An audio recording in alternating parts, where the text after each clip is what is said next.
Let's go to Karen in Oregon. Karen, you're on the line. Yes, Karen. Oh, Jason.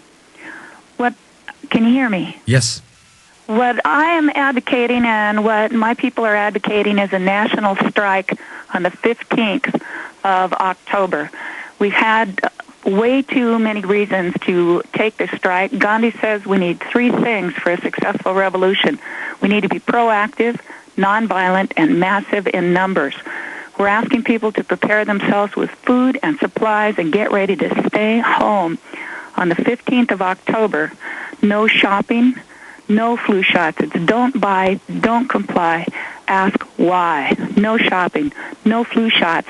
And ask why the government is continuing to disregard our Constitution and the legal petitions of redress from Bob Schultz and the We the People Foundation.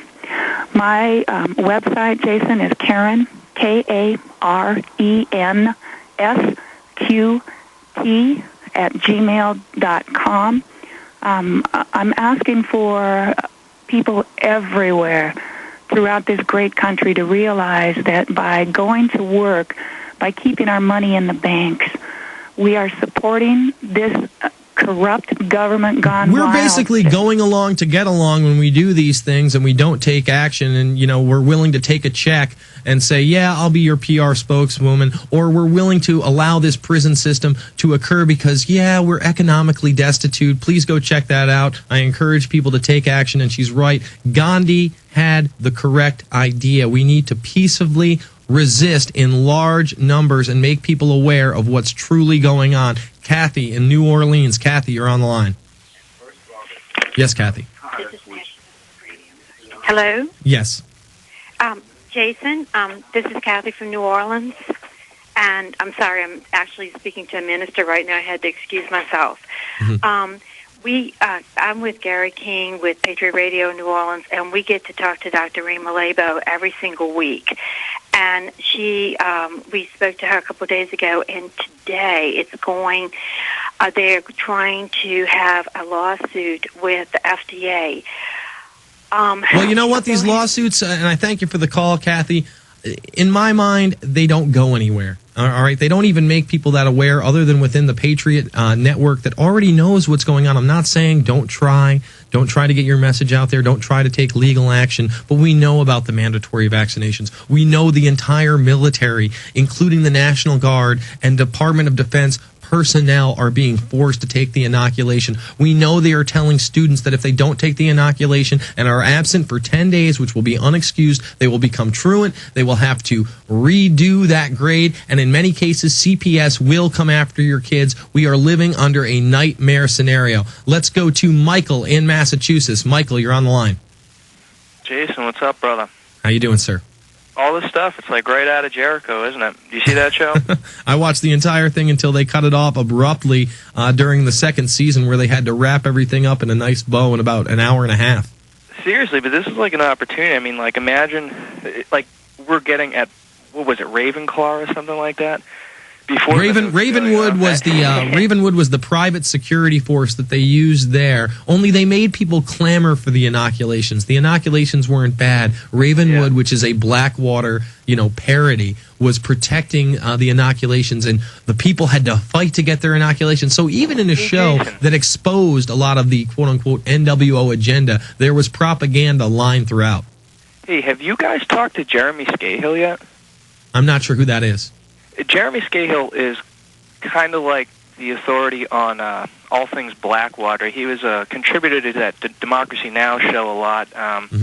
And keeping in the philosophy of Webster Topley and attacking from the left, I think it might be a great idea for you guys to get Jeremy Scahill on. InfoWars has posted a number of his articles, and he appears to be a very independent person and knows everything. Well, my producers are telling me that they've tried several times to get him on the program, but so far he's been uninterested. And unfortunately, people who are stuck in that left-right paradigm often don't want to come on the program, don't want to discuss things that they would discuss on, say, a Democracy Now!, which I think is a great news outlet. 90% of the stuff that comes out there is great, and we do cover here at Infowars.com. So if we can get him, we will definitely try. I thank you for the call. Let's go to Stephen in Texas. Stephen, you're on the line. Yeah, hey, Jason. First of all, I wanted to say I was praying for you, and I'm so glad that you made it safely out of the illegal gathering zone in Pittsburgh. That was pretty scary. I watched with horror all the video from that, but it doesn't surprise me. I wanted to say a couple things. First of all, I just talked to a good friend of mine last night. I want to comment on this Montana situation because I actually called out there, wasn't able to go. But I talked to a good friend of mine last night here, and he was having some problems with his electric. So he contacted the electric company, Entergy, and they finally got his electric on. He just bought a house. But they told him that they are going to be replacing the current meters they have with meters that are all GPS compatible. Oh, how lovely. For their electric. So they will be able to read the electric via GPS and not have to send people out anymore. Well, it is the new cashless society control grid that they're building with RFID and biometric technology as well as GPS technology. And like I said, what Google Earth is about to present to people, what they just showed in a demonstration this week, is unbelievable. You will be able to zoom in on a live area where it will give you live CCTV camera footage of what's going on that street, on that in that town, on that highway. It's simply unbelievable the times we're living in. I've seen the stuff they have on Google Earth, just where you can look at a neighborhood. But the day that Alex, this information about what's going on in Hardin City was posted on InfoWars, I think it was Monday. Mm-hmm. I'm proactive. I called to the sheriff's office there. I also talked to City Hall. I couldn't get anyone with the council.